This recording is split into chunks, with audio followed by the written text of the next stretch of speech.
Right.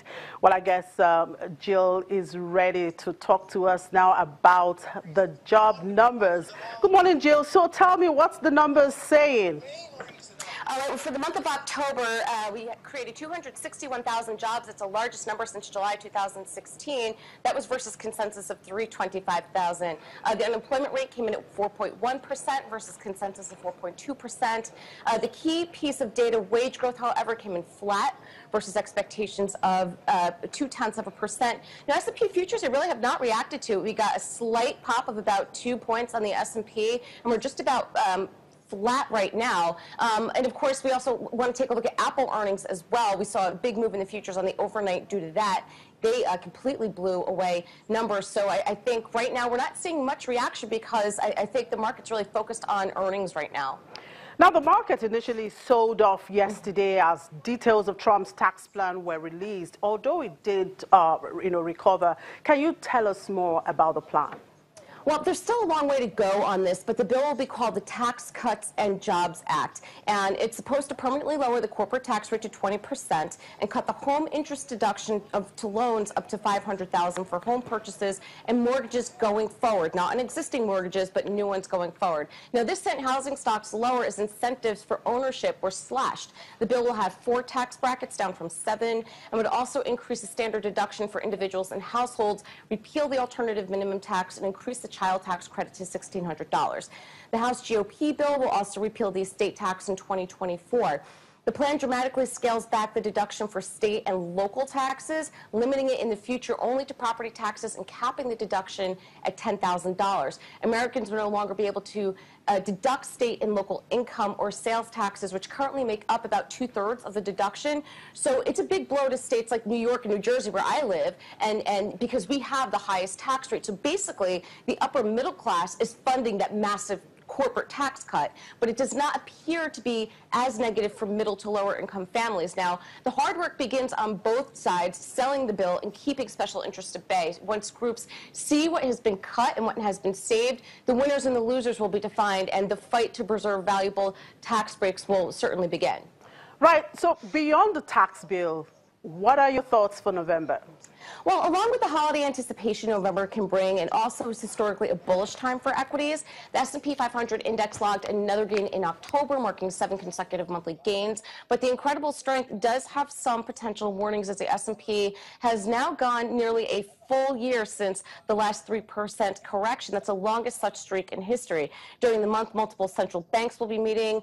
Earnings season will start to wind down. Tax reform is certainly going to enter that critical stage now that the bill has introduced. Towards the back end of the month, retail will certainly come into focus with Black Friday and Cyber Monday around the Thanksgiving holiday. And then, of course, you have the countdown to a possible December rate hike, and the Christmas season will certainly begin as well. Well, I guess it's a busy November for the market, but I look forward to Christmas, you know. Well, yes. Thank you very much, Jill. Enjoy the weekend. Thank you. We'll move on now to Asia, where the market closed mixed on Friday after searching for direction for most of the Asian trading day. Investors also digested the release of House Republicans' tax reform plan and President Trump's nomination of Jerome Powell, Federal Reserve Governor, to be the next head of the central bank. South Korea's Kospi reversed early losses to close up 0.46%.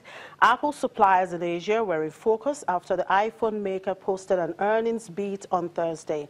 The Australian ASX 200 rose 0.47%.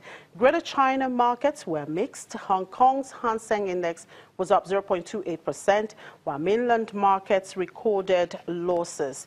The Shanghai Composite slid 0.34%, and the Shenzhen Composite lost 0.71%. And to earnings, Safaricom's earnings before interest, tax depreciation and amortization rose 6.8% in the first half ended September. EBITDA rose to 54.27 billion shillings in the period from April 1 to September 30, from 50.81 billion shillings in the same period in 2016. Earnings before interest and tax at the telecom company, which has Kenya's biggest subscriber base, rose 20.6% to 37.5 billion shillings in the first half. Service revenue was up 12% to 109.7 billion shillings. Safaricom, which is 35% owned by Vodacom and 5% owned by Vodafone, has kept its guidance for the full year to end March unchanged at between 71 billion shillings and 75 billion shillings. Revenue from its mobile money services M-Pesa rose 16% to 30 billion shillings, while revenue from phone calls rose to 47.35 billion shillings from 45.7 billion shillings. And African miner Randgold Resources says a full-year profit and output was on track despite a third-quarter dip, but its share slid to a 3-month low after its CEO did not rule out seeking arbitration over a tax dispute in Mali. Some analysts say Randgold had delivered a negative set of results. Others say the figures gave some encouragement as full-year goals were still in sight. African Risk has dented investment in a range of mining stocks as the industry has disputed South Africa's proposed new mining code, and gold miner Cassius has battled with the Tanzanian government over tax claims. Randgold has said it has confidence in jurisdictions where it operates: Cote d'Ivoire, Democratic Republic of Congo, Senegal, and Mali, although it has yet to resolve a tax dispute with the Malian government.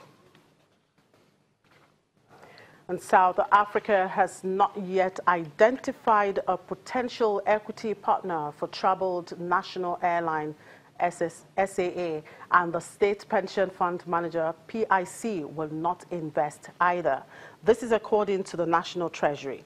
The chief executive, the Public Investment Corporation, one of the continent's largest asset managers, has not ruled out investing in South African Airways. They said last month amid concerns workers' pension savings would be used to keep planes flying. Well, we'll take a quick break, and when we return, we'll look at digital transformation in Ghana. Do stay with us.